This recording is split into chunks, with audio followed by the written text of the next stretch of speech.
Yo, what is going on, ladies and gentlemen? This morning we had the 4.6 live stream, and honestly, it was pretty awesome. I did my reaction, I was editing it, I was about to upload it, but then I was just like, you know what? I hate this. I hate recording the reactions to the live streams. I think they're insanely boring. I don't see much benefit for you guys, and they just seem pretty terrible. So just like 4.5, I had the same problem, and the same realization, and I ended up doing a breakdown video instead. You guys ended up liking it. It did pretty well, so I'm going to do it again here, and let me know if you like the breakdown videos a lot better. I feel like they're just more useful, and honestly, I just have more fun recording them. I think that they're just a lot better. In the 4.5 breakdown video, we weren't negative, but we're definitely a bit more critical, talking about things that we really wanted them to do and wanted to look for, but that is not the case with this 4.6 live stream. They nailed it. I mean, it was perfect. It was awesome. The cinematics were incredible. The trailer was great, and there was so much content and so much stuff to do. They added so many nice things. Quality of life, it was solid.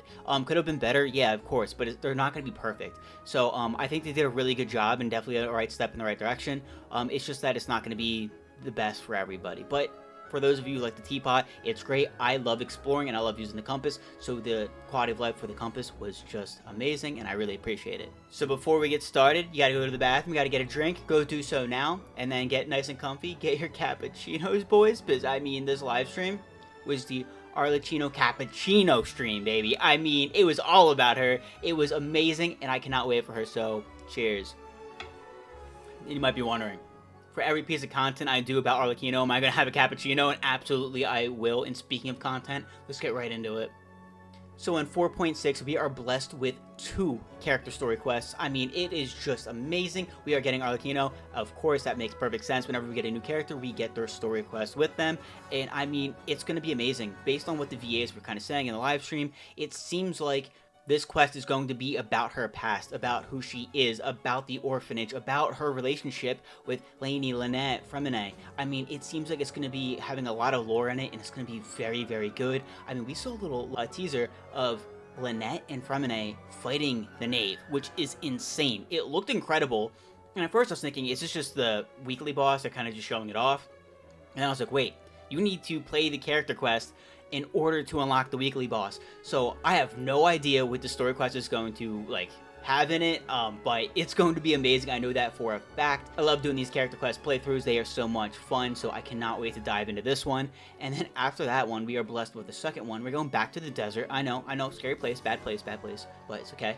It's for Cyno. I mean, who doesn't want to see another Cyno quest? I mean, this guy is amazing. I love him. I love his VA. He's so funny. He voices some of my favorite anime characters. So for Cyno, I'll be more than happy to go back to the desert. Cyno's character quest also looks very, very good, very interesting, and we are going to be introduced to a new 4-star, Sethos. He looks very cool. I think he's going to be a bow user. It just seems very nice. I think he's going to be in 4.7, I believe, I'm assuming. That's when we're going to get him. I'm surprised we're not going to get him in now in 4.6. I thought we were going to get a new 4-star character this patch because it just seemed right. We also haven't had one in a while, but we didn't. I guess he's going to be in 4.7 or 4.8. But speaking of, you know, the banners are mint this patch. So in phase 1, we have Arlecchino. Makes sense, obviously, with Lainey. I mean, just a great, you know, 1-2 punch on the first phase. Arlecchino, again, is going to be an absolutely broken character from what we can tell. She seems so amazing, and it's going to make Hoyo a lot of money. And then Lainey also seems like a very good character. I don't think that he's bad. I think a lot of people have him and like him, and I've seen people do insane numbers with him. He's like the Pyro Ganyu, and if you like that playstyle, I think he'll be perfect for you. Phase 2 is going to have Wanderer and Baizu. Again, 2 characters that are pretty solid. You might look at that and be like, oh, those are easy skips, but for some people, those are characters that they're easily going to go for, and they're honestly solid characters. I heard Wanderer can do some pretty nice damage, and then Baizu actually got kind of a buff from Farina. Apparently, since, you know, Dendro can heal, he synergizes very well with her, so seems like pretty good banners. I mean, all the banners in Fontaine have been absolutely insane. I wouldn't sleep on them. I mean, they were solid, but whether this is an easy pass for you or you're going deep in your wishing stash, I wish you the best of luck, and it should be fun. Speaking of phase 1, the weapon banner seems to be pretty decent. Lainey, I think, has a pretty solid bow. I know a lot of people like it. They use it with their characters. It's not like the best in slot for a lot of characters, but it's useful in a lot of characters. And then the Knave, we have her polearm coming out. It looks sick, but we have no information about it. I kind of waited a little bit to make this video hoping that they were going to post the stats or the details of it on Twitter. Same with the artifact set coming up in a second, but they didn't. And I kind of think that that's really stupid that they kind of just post a picture and be like, here's an artifact set, and here is the weapon that are coming in 4.6, but then just give absolutely no information about it. I don't know, but it's Genshin. They do what they're gonna do.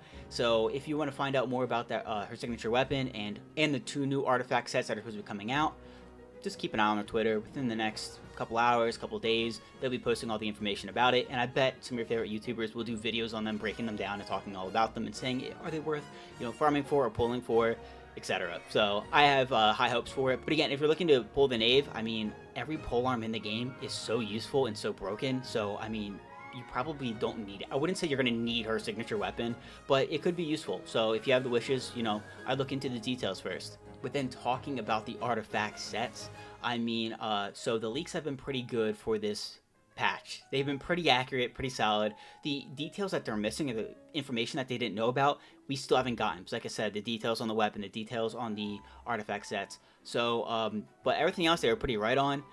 What they did say for the artifact sets, the only information that they leaked, so this could be completely wrong, it's just, what I heard, is that the one artifact set is exclusively for the Knave. Now, the Knave deals with the Bond of Life, which some opponents can give you, but she can give it to herself and take full advantage of it, so I'm assuming that, yes, the one artifact set would be completely surrounding the Bond of Life new mechanic. And the second one is apparently, for Dendro characters, for the burning reaction. Makes sense, we don't have an artifact set yet for that. When I first saw this leak, my brain did a stupid and crossed the wires, and I ended up thinking that like the Knave was a burning specialist. From the live stream, it does not appear like that is the case. She can do an insane amount of damage on her own, but also is good with reaction damage, because when you use her skill and she has the Bond of Life, her normal and charge attack do pyro damage, which cannot be overridden. Which means I'm pretty sure she's gonna be great when it comes to melt, vape, and even burning reactions. So that could be super interesting depending on what the details are of both those artifact sets. They might be worth farming for. Again, we have no idea, so we gotta see. I don't even know if that is for the burning reaction. I kind of hope so, so it'd be kind of cool. Not only do we have 2 character quests, not only do we have some pretty awesome banners, but we also have new map. I mean, new areas in Fontaine. It is going to be awesome. It looks sick. It looks absolutely gorgeous. It's beautiful. I cannot wait to explore it. And I mean, we're going to be getting a new weekly boss, the Knave. We're going to be getting a new world boss. That looks so cool as well. I mean, both the new weekly boss and the new world boss look absolutely amazing. I cannot wait to go against them, hopefully with my Knave, my Arlecchino. She's just going to dominate. It's going to be awesome. But I'm wondering, is this going to be the last time that we get a little update on the Fontaine map? Because we do not have all the Hydroculus for the statues, and based on the way that this new area is kind of laid out, I don't think it's going to have Hydroculus on it, just because it seems like typical Hydroculus is in the kind of like overworld, the normal above ground kind of stuff, and that part of the map seems like it's going to be very small, and it seems like the rest of the map, the rest of the new area is going to be like Economia, except for in Fontaine. And with Economia, we did not have the, Electro stuff. I don't know what they're called. I forget. I'm so sorry. But, so I don't know if we're going to be getting more map, which is going to have the Hydroculus, which then we can finish the statues, or what. But that's all we know so far. It looks amazing. It looks gorgeous, and I cannot wait to, again, explore it. It's going to be easy to explore with the new treasure compass. I mean, that's awesome. I can see where people kind of get upset by it, because it's kind of like cheating. It kind of tells you what the chest is. But honestly, I've been getting 100% in each region. I've been, kind of grinding that, because when you open up a chest, you get a ton of good loot. You get heroes weight, you get Mora, you get the weapon XP crystals, you get sigils, which you can then use to upgrade a tree or a fountain or whatever. So you get a ton from opening up chests. So grinding exploration has been my top priority. I went through Mondstadt, Inazuma, Leeway. I skipped Sumeru, and I'm not going to go back. And I'm in Fontaine. In each region I'm going in, it gets progressively more difficult, because the terrain becomes way more complex. There's way more depth and levels, and honestly, it's a ton of fun for exploring. But like when you're trying to look for stuff, it can get super aggravating, because it's like, where is it? When you have so many different levels, it gets so hard to use that treasure compass to find where that treasure chest is. Sometimes when you're trying to go to it, it then locks onto another one, and it becomes very, very difficult. I mean, in Fontaine, I'm having a lot of trouble getting it to 100%. I'm at like 98 on a couple of the areas because I cannot find a couple of chests. I know where they are in a general area,